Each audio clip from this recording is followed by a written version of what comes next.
এ রাতে কোরআন নাজিল হয়, এ রাতে তকদির নির্ধারণ করা হয়, এ রাতে বান্দার গুনাহসমূহ মাফ করা হয়, এ রাতে রূহগুলি সব দুনিয়াতে নেমে আসে।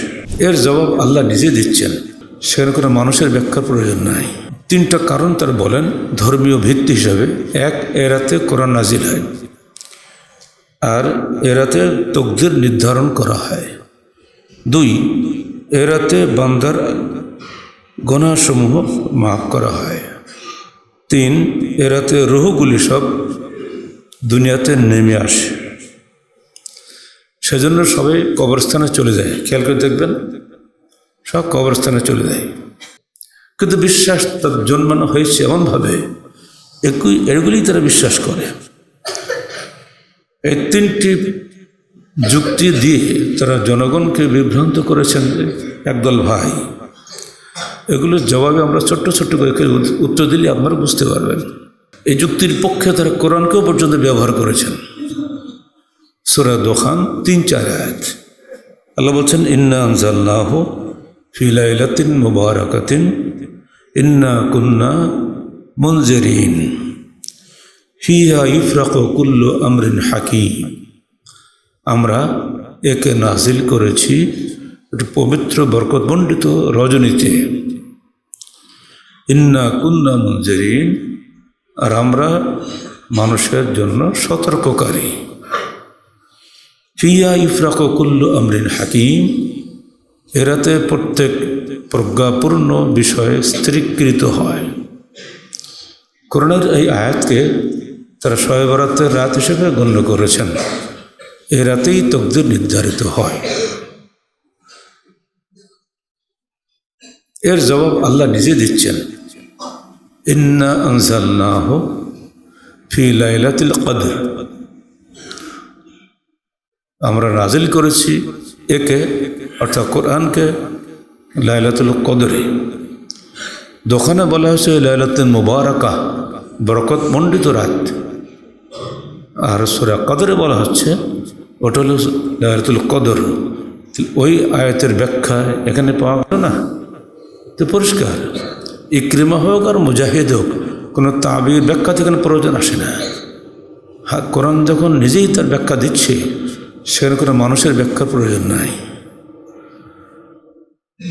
অন্যত্র কোরআন বলছে, শাহরুর রমাদান আল্লাযী উনজিলা ফীহিল কুরআন, রমজান মাসেই আল্লাহ কোরআন নাজিল করেছেন। শাবান মাসে তো বলা হচ্ছে না। আল্লাহ নিজেই যেখানে বলছেন আমি রমজানে কোরআন নাজিল করেছি এবং কদরের রাত্রিতে কোরআন নাজিল করেছি, কোরআন নাজিল পুরা কোরআন নয়, শুরু হয়েছে। চমৎকারভাবে ব্যাখ্যা দেওয়া হচ্ছে, হ্যাঁ কদরে শুরু হয়েছে, তবে শবে বরাতে শেষ হয়েছে। যে কোনো মূল্যে শবে বরাতকে কায়েম করতেই হবে। তাজ্জব হয়ে গেলাম যে এইসব ব্যাখ্যা আর কোথায় পান? ইবনে আব্বাসের নামে এটা চালু হয়ে গেছে। তফসিরের কিতাবগুলিতে ইবনে আব্বাসের নামে যে কত অজস্র মিথ্যা কথা লেখা হয়েছে তার হিসাব নেই। ইবনে আব্বাসের নাম বলে সব চুপ হয়ে থাকে, তার সনদ দেখে না। কদরে যদি কোরআন নাজিল শুরু হয়েও থাকে, কিন্তু শেষ হয়েছে শাবানে। সবাই জানেন আল্লাহ রসুলের মৃত্যু হয়েছে পহেলা রবিউল আউয়াল। যিনি মারা গেলেন পহেলা রবিউল আউয়াল সোমবারে, সেখানে 15 শাবান কোরআন নাজিল শেষ হয়েছে। এটা কীভাবে হতে পারে? সকল মুফাসসিরতে একমত যে সূরা বাকারা 281 আয়াত, এটি হলো সর্বশেষ আয়াত যেটা নাজিল হয়েছে আল্লাহ রসুলের মৃত্যুর 7 দিন, মতান্তরে 21 দিন পূর্বে। ইবনে উমরের ভাষ্যমতে 21 দিন পূর্বে, মুকাতিল বিন হাইয়ানের ভাষ্যমতে 7 দিন পূর্বে। তাহলে এই ব্যাখ্যা কি চলে যে কদরের রাত্রিতে কোরআন নাজিল শুরু হলেও শাবানের রাত্রিতে, অর্থাৎ নিসফ শাবানের রাত্রিতে শেষ হয়েছে? শুরু হোক বা শেষ হোক, সারা বছরের তকদির প্রতিদিন লিপিবদ্ধ হয় না, বছরে বছরের তকদির পরিবর্তন হয় না। সব কিছু আগেই নির্ধারিত হয়েছে, যে বিষয়ে স্পষ্ট সহিহ হাদিস এসেছে। عن عبد الله بن عمرو رضي الله عنه قال قال رسول الله صلى الله عليه وسلم كتب الله مقادير الخلائق قبل أن يخلق الله السماوات والأرض ب50 ألف سنة আল্লাহ পাক নবমণ্ডল ও ভূমণ্ডল সৃষ্টির 50,000 বছর পূর্বে সব কিছুর তকদির লিপিবদ্ধ করেছেন। মুসলিম শরীফের এই স্পষ্ট সহিহ হাদিস পাওয়ার পরে এখানকার সাহাবান চলে তকদিরের বিষয়টি কোরআনের অন্যত্র আল্লাহ পাক বলছেন অকুল্লু সগীরিন ওয়া কবীরিন মুস্তাকর অকুল্লু শাইইন ফাআলুহু ফি যুবুর অকুল্লু সগীরিন ওয়া কবীরিন মুস্তাকর সূরা কমর 52-53 আয়াত। তারা যা কাজই করে সব কিছুই লিখিত আছে লৌহে মাহফুজে। তাদের ছোট কাজ এবং বড় কাজ সব কিছুই পূর্ব থেকে তকদিরে লিপিবদ্ধ আছে। যেখানে আল্লাহ পাক নিজে কথা বলে দিচ্ছেন, সেখানে এই তকদিরকে বারবার বছরে বছরে পরিবর্তন কম বেশি করা, এই রাতে আগামী 1 বছরে কতজন সন্তান দুনিয়াতে আসবে, কতজন মানুষের মৃত্যু হবে, কার কি রুজি হবে, সব কিছু নাকি লিপিবদ্ধ হয়। বান্দা যদি পঞ্চবার্ষিক পরিকল্পনা করতে পারে, আল্লাহ কি তার চাইতে বেশি বার্ষিক পরিকল্পনা করতে পারেন না? কে কাকে বোঝাবে? কোরআন স্পষ্টভাবে বলে দিচ্ছে তোমাদের জন্মের 50,000 বছর পূর্বেই আমার সব লিপিবদ্ধ করা আছে। একদিন আবু হুরায়রা এসে বললেন, হে আল্লাহর রাসূল, আমি গরিব মানুষ, মেয়ে পাচ্ছি না যে বিয়ে করব, তা আমি কি খাসি হব?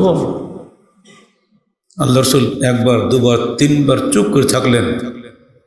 এবারে তিনি বললেন, ইয়া আবু হুরায়রা জাফাল কলম ফাফআল মা